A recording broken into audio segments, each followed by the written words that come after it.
दोस्तों UPSC, EPFO, APFC new exam के recruitment test result के बाद लगभग 700 बच्चों को इंटरव्यू की कॉल आई है। बट अब फाइनली सिर्फ 270 बच्चे सिलेक्ट किए जाएंगे on the post of APFC या फिर ऑन दी पोस्ट ऑफ ईओओ। और अगर आप फाइनली सिलेक्टेड स्टूडेंट्स की लिस्ट में आना चाहते हैं तो आपको कुछ मिस्टेक्स अवॉइड करनी पड़ेंगी। ये ऐसी मिस्टेक हैं जिनको हम कॉन्शियसली या फिर अनकॉन्शियसली कमिट कर देते हैं और ये हमारे इंटरव्यू को ruin कर सकती हैं। तो ये वीडियो बहुत ही इंपॉर्टेंट उन सभी बच्चों के लिए जो कि इंटरव्यू एग्जाम की तैयारी कर रहे हैं, इस बार इंटरव्यू देने वाले हैं, और उन बच्चों के लिए भी जो है वीडियो बहुत इंपॉर्टेंट है जो आगे इस एग्जाम का इंटरव्यू दे सकते हैं। तो आप लोग इस वीडियो को एंड तक पक्का देखिएगा। लेकिन आगे बढ़ने से पहले मैं आप लोगों से रिक्वेस्ट करूंगा कि भाई अगर आप लोग एपीएफसी और एग्जाम की प्रिपरेशन कर रहे हैं और इस एग्जाम के बारे में अच्छे से जानना चाहते हैं, ईपीएफओ के बारे में अच्छे से जानना चाहते हैं, तो आप हमारी कंप्रेहेंसिव गाइड बुक पक्का डाउनलोड कर लीजिए। इसका लिंक आपको हमारी वीडियो के डिस्क्रिप्शन में मिल जाएगा। अब दोस्तों, हमारी आज की वीडियो का एजेंडा बहुत ही क्लियर है कि भाई हम वो 5 मिस्टेक्स डिस्कस करना चाहते हैं जो हर एक एस्पिरेंट को अवॉइड करनी चाहिए जब वो इंटरव्यू एग्जाम एपीएफसी और ईओ पोस्ट के लिए फेस करता है। ठीक है, तो यहाँ पर हम वन बाय वन हर एक मिस्टेक को डिस्कस करते हैं। पहली मिस्टेक क्या है? Not knowing your on def properly. दोस्तों, आपका जो डेफ है ना, आपका जो डिटेल्ड एप्लीकेशन फॉर्म है जो भी आया नहीं आप फिल करेंगे, ये एक ऐसी चीज है जिसके बेसिस पर आपका पूरा इंटरव्यू डायरेक्ट होगा। ठीक है, आप लोग जब एक इंटरव्यू हॉल में जाते हैं ना, तो इंटरव्यूअर के पास आपका सिर्फ डेफ पड़ा होगा और उसी डेफ से आपके क्वेश्चंस पूछने की स्टार्टिंग होगी और आप उसी बेसिस पर जो है चेक किए जाओगे कि भाई आप ऑनेस्ट हो, आप इंटीग्रिटी के साथ जवाब दे रहे हो या नहीं दे रहे हो, और आपके जो फैक्ट्स हैं वो आपकी बातों से मैच कर रहे हैं या नहीं कर रहे हैं। और दोस्तों, अगर आप लोग अपने डेफ के ऊपर ही सही आंसर नहीं दे पाओगे तो आपका जो इंप्रेशन क्रिएट होगा इस इंटरव्यू के दौरान वो बहुत ही नेगेटिव क्रिएट होगा। ठीक है, आप लोगों से आपके सिटी के बारे में पूछा जा सकता है, आप लोगों से आपके स्टेट के बारे में पूछा जा सकता है, आप लोगों से आपकी फैमिली के बारे में पूछा जा सकता है। और अगर आप वो जवाब कन्विंसिंगली नहीं दे रहे हैं या फिर आपके जवाब और आपके डेफ में जो चीजें लिखी हैं वो वेरी कर रहे हैं, तो कहीं ना कहीं आप लोग अपने इंटरव्यू की जो शाइन है वो खो दोगे। अब दोस्तों, यहाँ पर डेफ प्रिपेयर करने का मतलब ये है कि आप लोगों को बहुत कॉन्शियसली पता होना चाहिए, आप लोगों को बहुत क्लियरली पता होना चाहिए, क्लैरिटी के साथ पता होना चाहिए कि भाई आप क्या लिख रहे हैं और क्या वही चीज सत्य है। तो यहाँ पर आप लोगों ने बहुत ध्यान से अपना डेफ फिल करना है और डेफ के ऊपर आप लोगों ने कम से कम 250 से 300 क्वेश्चन प्रिपेयर भी कर लेने हैं। आप लोगों ने कोर्स से स्टार्ट करना है कि भाई आपके नाम का मतलब क्या है, आपके स्टेट के बारे में कुछ बताइए। ठीक है, आपकी हॉबीज को एक्सप्लेन करिए और फिर धीरे धीरे आप पेरिफेरल क्वेश्चंस पे जा सकते हैं। तो यहाँ पर आप लोगों का DAF is the most important area जिसको आपने प्रिपेयर करना ही करना है हर एक कीमत पे। दोस्तों, इससे ही आपके जो है इंटरव्यू की शुरुआत होगी। बट हम क्या करते हैं? हम करंट अफेयर पढ़ते रहते हैं, हम अपने स्टैटिक पोर्शन के नोट्स पढ़ते रहते हैं, हम इधर उधर की बहुत सारी बातें देखते रहते हैं, बट अपने डेफ पे ही फोकस नहीं करते हैं। दोस्तों, बहुत सारे बच्चे एक और मिस्टेक कमिट करते हैं जो मैं इसी मिस्टेक से रिलेट करता हूं। ठीक है, हम क्या करते हैं कि जब हम इंटरव्यू के लिए सिलेक्ट हो जाते हैं तो हम जो सिलेक्टेड स्टूडेंट्स पहले वाले होते हैं उनकी ट्रांसक्रिप्ट पढ़ना शुरू कर देते हैं, उनकी वीडियोस देखना शुरू कर देते हैं, और उनकी वीडियोस देख के, उनके ट्रांसक्रिप्ट पढ़ के हमें ऐसा लगता है कि भाई अगर उनसे ये क्वेश्चन पूछे गए हैं तो हमसे भी शायद यही क्वेश्चन पूछे जाएंगे, और यही हमारी बिगेस्ट मिस्टेक हो जाती है। दोस्तों, उन लोगों से जो क्वेश्चन पूछे गए हैं वो उनके डेफ के बेसिस पर पूछे गए हैं, उनका कंटेक्स्ट कुछ और है और वो उनकी सिचुएशन के हिसाब से क्वेश्चन पूछे गए हैं। हम क्वेश्चन तो देख लेते हैं लेकिन वो कंटेक्स्ट हम मिस कर जाते हैं। तो यहाँ पर आपसे जो क्वेश्चन पूछे जाएंगे वो आपके डेफ के कंटेक्स्ट के हिसाब से पूछे जाएंगे। आप उन क्वेश्चंस को देखिए जरूर, लेकिन उन क्वेश्चंस को अपनी सिचुएशन में फिट करके देखिए कि भाई क्या वो क्वेश्चन आपसे आपकी सिचुएशन के हिसाब से पूछे जा सकते हैं या नहीं पूछे जा सकते हैं। और अगर नहीं पूछे जा सकते फिर आपको उनको प्रिपेयर करने की जरूरत नहीं है, आपका काम और कम हो जाएगा। तो यहाँ पर DAF should be the core criteria जिनके बेसिस पे आप लोगों को क्वेश्चंस को प्रिपेयर करना चाहिए। ठीक है, और दोस्तों यहाँ पर कुछ की एरियाज हैं डेफ में जो आप लोगों ने बहुत ध्यान रखने हैं। अगर आप ऑलरेडी एक वर्किंग प्रोफेशनल हैं और शिफ्ट करने की सोच रहे हैं from your current job profile to EPFO, APFC और ईओ पोस्ट, तो आप लोगों को अपने वर्क एक्सपीरियंस के बारे में, ठीक है, आप लोगों को आपके काम के बारे में, आपकी करंट ऑर्गेनाइजेशन के बारे में काफी अच्छे से पता होना चाहिए। दोस्तों, सेकंड चीज है आपकी ग्रेजुएशन। आपको अपनी ग्रेजुएशन के बेसिक्स पता होने चाहिए। ठीक है, आपने किस फील्ड में ग्रेजुएशन करी, क्यों आपने ग्रेजुएशन के बाद कोई और फील्ड चूज किया, वाई गवर्नमेंट एग्जाम्स, तो ये चीजें क्लियर होनी चाहिए आपके माइंड में। देन दोस्तों, गैप्स एंड फिलर। अगर आपके डेफ में कोई ऐसा एरिया है जहां पर नजर पड़ते ही लगेगा कि यार ये तो नॉर्मल नहीं है, जैसे फॉर एग्जांपल आप लोगों ने 10th के बाद 1 साल का गैप लेके 11th क्लास करी, आप लोगों ने 12th के बाद 1 साल का गैप लेके ग्रेजुएशन करी, क्योंकि वहां पर बहुत सारे बच्चे गैप लेते हैं ताकि उनको एक अच्छा कॉलेज मिल जाए। तो अगर ये चीजें हैं तो इनका एक वैलिड आंसर आप लोगों को प्रिपेयर करना पड़ेगा। तो ये एक बहुत इंपॉर्टेंट रिक्वायरमेंट है। And last but not the least, आपकी हॉबीज, आपके इंटरेस्ट और आपके अचीवमेंट्स पे आपको काफी अच्छी प्रिपरेशन होनी चाहिए। तो हम हॉबी लिख देते हैं कि भाई my hobby is to read good books, but good books क्या है? ना हमें खुद क्लैरिटी होती और ना हम इंटरव्यू को क्लैरिटी दे पाते, और वहां पर हम फंस जाते हैं, अपना इंटरव्यू एक नेगेटिव डायरेक्शन में ले जाते हैं। तो यहाँ पर बहुत क्लियरली हमें पता होना चाहिए कि भाई हम नॉन फिक्शन साई-फाई की बुक्स पढ़ते हैं और मैंने ये बुक्स पढ़ी हुई है और इन बुक्स के बारे में मुझे इतना पता है, इनके राइटर्स के बारे में मुझे इतना पता है। क्लैरिटी अगर आपको है तो आप अपने इंटरव्यू में अच्छे से जवाब दे भी पाएंगे। तो ये पहली मिस्टेक है जो आप लोगों ने अवॉइड करनी है कि अपने डेफ पे ही काम ना करो, ये काम आप लोगों ने अवॉइड करना है। सेकंड चीज क्या है, अगेन एक बहुत इंपॉर्टेंट पॉइंट है दोस्तों, और ये बहुत सारे दोस्त जो है जाने अनजाने मिस्टेक कमिट कर देते हैं। ये सोचते हैं कि भाई interview is a personality test, interview is a knowledge test, यहाँ पर हमारी पर्सनैलिटी नहीं, हमारे नॉलेज का ही टेस्ट होगा। दोस्तों आप लोग रिक्रूटमेंट टेस्ट में अपनी नॉलेज का टेस्ट करवा के आ चुके हैं और आप इंटेलिजेंट हैं तभी आपने रिक्रूटमेंट टेस्ट क्वालिफाई किया है। अब बार बार आपका नॉलेज टेस्ट अगर करना होता तो यहाँ पर मल्टीपल स्टेजेस होती कि भाई पहले रिक्रूटमेंट टेस्ट है, फिर मेंस होगा, फिर कोई और स्टेज होगी। बट अगर ऐसा नहीं है तो आपका नॉलेज टेस्ट ऑलरेडी हो चुका है और अब इंटरव्यू आपका पर्सनैलिटी टेस्ट है। यहां पर इस बात से आपकी सिलेक्शन नहीं होगी कि भाई आपको कितना आता है, आपकी सिलेक्शन इस बात से होगी सॉरी, कि जो आपको आता है क्या आप वो ढंग से प्रेजेंट कर पाते हैं, आप ढंग से बता पाते हैं, आप क्लियरली बता पाते हैं, आप आर्टिकुलेट कर पाते हैं, आप स्ट्रक्चर तरीके से जवाब दे पाते हैं, आपकी पर्सनैलिटी, आप खुद को कैसे कैरी करते हैं ये आप शो कर पाते हैं। तो यही आपका बेसिस ऑफ द सिलेक्शन होगा इन द इंटरव्यू। तो यहां पर आप लोगों के बहुत क्लियरली ध्यान रखना है कि भाई this is not a knowledge test, this is a personality test. आप लोगों ने बहुत मेहनत ऑलरेडी कर ली है, ठीक है, थोड़ी बहुत मेहनत और करनी है, लेकिन ये मेहनत आपकी पर्सनैलिटी पर, आपकी प्रोफाइल पर, आपके वैल्यू सिस्टम पर, आपके टेम्परामेंट पर होगी। तो यहाँ पर आप लोगों ने बहुत ध्यान रखना है कि बहुत ज्यादा पढ़ना नहीं है, लेकिन जितना भी पढ़ना है उसको एक्सप्लेन करना आना चाहिए, उनको समझाना आना चाहिए। तो यहाँ पर मैं एक एग्जाम्पल देके आपको समझाना चाहूंगा कि फॉर एग्जाम्पल आप में से हर एक बच्चे से ये क्वेश्चन पूछा अगर जाए कि भाई why you want to join EPFO, बहुत ही नेचुरल सा क्वेश्चन है कि भाई आप अगर ईपीएफओ एग्जाम का जो है पेपर क्वालिफाई करके आए तो आप इंटरेस्टेड हो, बट क्यों इंटरेस्टेड हो भैया?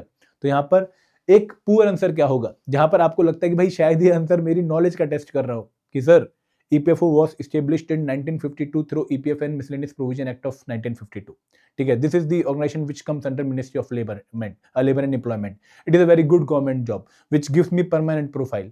अब दोस्तों ये नॉलेज है, इसका इस आंसर के कंटेक्स्ट से या फिर संदर्भ से कोई लेना देना नहीं है, ना वो आपसे ये पूछना चाह रहे और ना ये आपको बताना चाहिए। वो आपसे पूछना क्या जा रहा है कि भाई आप अपनी फीलिंग्स, अपना रीजन बताइए कि भाई क्यों आप EPFO as an organisation choose कर रहे हैं। तो वहां पर नॉलेज का तो कोई जिक्र ही नहीं होना चाहिए, वहां पर ये होना चाहिए कि सर देखो ईपीएफओ इस तरह की ऑर्गेनाइजेशन है, ठीक है, वो ये काम करती है और मेरी भी ये प्रेफरेंस है कि मैं भी ऐसा काम करना चाहता हूं, तो इसलिए मैं ईपीएफओ में आके अपनी जो विजन है उसको ईपीएफओ की विजन से मैच करके लोगों का और भला करना चाहता हूं। तो ये गुड आंसर है, यहाँ पर नॉलेज नहीं कहीं शो कर रहे आप, यहाँ पर आप अपनी पर्सनैलिटी या फिर अपने जो व्यूज हैं उनको प्रेजेंट कर रहे हो। तो यहाँ पर ये बात आपने ध्यान रखनी है कि it is not about knowledge, it is more about presentation. हाँ, ऐसा भी नहीं कि भाई आपको नॉलेज बिल्कुल नहीं होनी चाहिए, ट्रस्ट मी, नॉलेज होनी चाहिए, लेकिन क्या वही होनी चाहिए जैसे रिक्रूटमेंट टेस्ट में चाहिए थी? नहीं, उसके अलावा आप लोगों के पास पर्सनैलिटी, मैनरिज्म, ठीक है, आर्टिकुलेशन, स्ट्रक्चर, ये वाली चीजें भी होनी चाहिए। आई होप ये चीज क्लियर होगी। हमने पहली मिस्टेक क्या कवर करी कि भाई आपको अपने डेफ के बारे में अच्छे से पता होना चाहिए, वो हॉबीज का पार्ट था, वो आपकी पर्सनैलिटी का पार्ट था, एचआर बेस्ड क्वेश्चन का पार्ट था। और सेकंड पार्ट क्या है कि भाई आप लोगों को नॉलेज पे बहुत ज्यादा स्ट्रेस ना करके अपनी प्रेजेंटेशन स्किल्स पे भी इंप्रूवमेंट करनी चाहिए। अब जो तीसरी मिस्टेक है, बहुत इंपॉर्टेंट मिस्टेक है, again not having clarity on why EPFO. तो बहुत सारे बच्चों ने, मतलब जो हम ऑनेस्टली जानते हैं, आप भी शायद जानते होंगे, इसलिए ईपीएफओ दे दिया कि भाई कोई और जॉब लग नहीं रही, यूपीएससी की तैयारी कर रहे हैं 3-4 साल से, 5-6 साल से, ठीक है, वो सिलेक्ट नहीं हो रहे उसमें हम, और हम एसएससी की तैयारी भी कर रहे हैं, फिर हमें ये ऑप्शन भी दिखा और हमने फॉर्म भर दिया कि भाई सिलेबस काफी रिलेटेबल सा लग रहा है, इसको भी करके देख लेते हैं। तो यहाँ पर इस फीलिंग के साथ हमने ईपीएफओ दे दिया। अब ये जवाब हम इंटरव्यू में दे नहीं सकते हैं, ठीक है, थोड़ा सा ऑनेस्ट जरूर है, बट हमें थोड़ा सा इसको और बेटर बनाना पड़ेगा। तो यहाँ पर बहुत सारे बच्चे इंटरव्यू में जाकर ब्लैंक हो जाएंगे कि यार why we want to actually join EPFO, हमने इस पर्टिकुलर एग्जाम को चूज ही क्यों किया, ठीक है, what are the parameters, what are the reasons, what are the situations जिनके बेसिस पे हमने डिसीजन लिया कि भाई हम इसलिए ईपीएफओ में जाना चाहते हैं। तो यहाँ पर आप लोगों को एक्चुअल में क्या रिफ्लेक्ट करना होता है कि व्हाई यू नीड ईपीएफओ, आपके लिए ईपीएफओ क्यों इंपॉर्टेंट है बहुत, और ईपीएफओ को आपको क्यों सिलेक्ट करना चाहिए, आप ईपीएफओ के लिए कैसे इंपॉर्टेंट हो सकते हो। तो यहां पर ये अगर आप लोगों ने क्लैरिटी के साथ आइडेंटिफाई कर लिया तो आप एक अच्छा आंसर प्रेजेंट कर सकते हो। बट बहुत सारे बच्चे, ट्रस्ट मी, एंड तक इस आंसर को प्रैक्टिकली जो है अच्छे तरीके से प्रेजेंट नहीं कर पाते हैं कि भाई why we want to join EPFO. और यहाँ पर उनको दिक्कत क्या आती है कि वो चैट जीपीटी या फिर किसी और मेंटर से बात करके आंसर प्रेजेंट करने की कोशिश करते हैं, बनाने की कोशिश करते हैं, रेदर देन वो आंसर इंटरनली आए। ठीक है, अगर वो आंसर इंटरनली आएगा ना, तो आप भले ही थोड़ा हार्श आंसर क्यों ना दे रहे हो, भले ही थोड़ा ज्यादा ऑनेस्ट आंसर क्यों ना दे रहे हो, इंटरव्यूअर आपको अच्छे मार्क्स देगा, वो आपसे एग्री करेगा, क्योंकि वो एक प्रैक्टिकल सिनेरियो है। मतलब वहां पर कुछ ऐसी चीज नहीं है जो आप गलत बोल रहे हैं। ठीक है, तो यहाँ पर ये आंसर पहले आपको खुद प्रेजेंट करना है। हाँ, उसको मॉडिफाई आप किसी मेंटर की मदद से, चैट जीपीटी की मदद से करवा सकते हैं, उनमें वर्डिंग्स को आप इधर उधर कर सकते हैं, बट इनिशियल जो बेस बनेगा आपके आंसर का, वो आपकी इंटरनल फीलिंग्स, आपकी जो है एक्चुअल कंडीशंस ही बनेंगी। ठीक है, आगे बढ़ते हैं, एक और मिस्टेक के बारे में बात करते हैं। दूसरी मिस्टेक है गिविंग ओपिनियन विदाउट बैलेंस, या फिर मैं किसी और भाषा में बोलूं, गिविंग एक्सट्रीम ओपिनियंस। ठीक है, आप लोगों से कोई क्वेश्चन पूछा, ठीक है, और आप फैल गए कि सर मेरे को तो ये लगता है, बट वहां पर याद रखिए कि आप एक ऑफिसर लाइक क्वालिटी को प्रेजेंट करने जा रहे हैं, क्योंकि आपने सिलेक्ट होकर ऑफिसर ही बनना है। तो वहां पर ऑफिसर की क्वालिटी होती है बहुत बैलेंस्ड रहना, डिप्लोमेटिक तरीके से आंसर करना, और कड़वी बात को भी कुछ इस तरीके से बोल देना कि भाई सामने वाले को बुरा ना लगे। तो यहां पर आप लोगों ने बहुत ध्यान रखना है कि भाई आपके answer well mannered, well studied और वेल बैलेंस्ड होने चाहिए।